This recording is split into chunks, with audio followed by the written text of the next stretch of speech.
At least a 2 to 3 day stretch. Tomatoes, flowers, and everything else. Tom, thank you. Brighten that flower garden with some easy-to-grow plants. You can pop them in the sun and you'll have a contrast of color. Richard Weber with Springhouse Gardens has brought in a few. They're beautiful. Look at them. They're so Looks colorful. These are some of our favorites. These are sun coleus.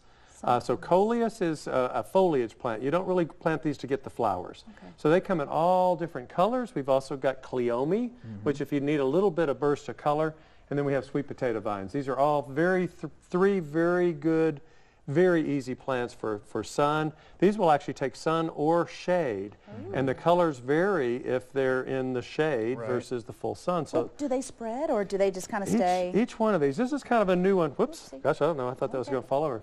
This is called velveteen. So this one's going to get 18 to 24 inches tall and about 18 to 24 inches wide. So you could just plant one of these, and it makes a statement in itself. Oh my gosh. This one called Big Red Judy.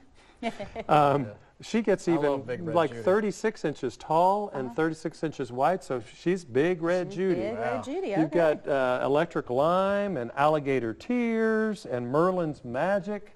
So depending upon which ones you grow, some of these are going to stay a little bit smaller. Like Merlin's magic is probably my favorite new one. This one's only going to get about 12 to 15 inches tall. But look at the color range in these. Well, for the most part, you can plant them wherever, really? Wherever. Full sun, full shade. So coleus, remember that one. The old-fashioned coleus, you had to do them in shade. These new ones are considered, but they're called sun coleus, and there's hundreds and hundreds of varieties of them. Great fill-in. Great fill-in, great accent. But do they come back every year? No, or these are all annuals. So you have to you get to plant them every year. Okay. You try them out. You see how they do. You get to plant them. You get to get out there. But these this is a new series of cleome. I love the name. This is Senorita Rosalita. So this is the purple one. Okay. She's got a new one that's pink now. This is called Mi Amor, and then we got Senorita Blanca. And these are going to get about 4 feet tall. And full sun, really, and they bloom all summer long. Fantastic if you just want a little tall accent.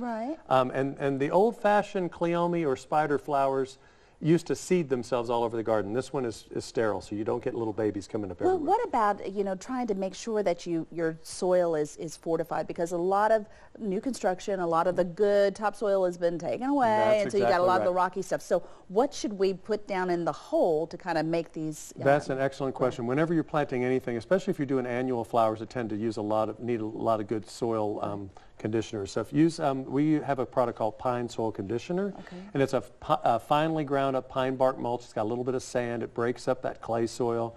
Every time you plant these annual flowers or veggies or even trees and shrubs and perennials, add some of that to that soil, and if you can, till up the ground or at least mix it in with your original soil. Clay is not bad in and of itself, but what you want to do is add to that and break it up and add some nutrients. Well, if you'd like more information, you can call Springhouse Gardens, 859-224-1417, or log on to springhousegardens.com, and you can also find them on Facebook and see those great photographs. Richard, thank you so much. Thanks for having me. Take a break. Yep, more LEX 18 News at 12:30 in just a bit.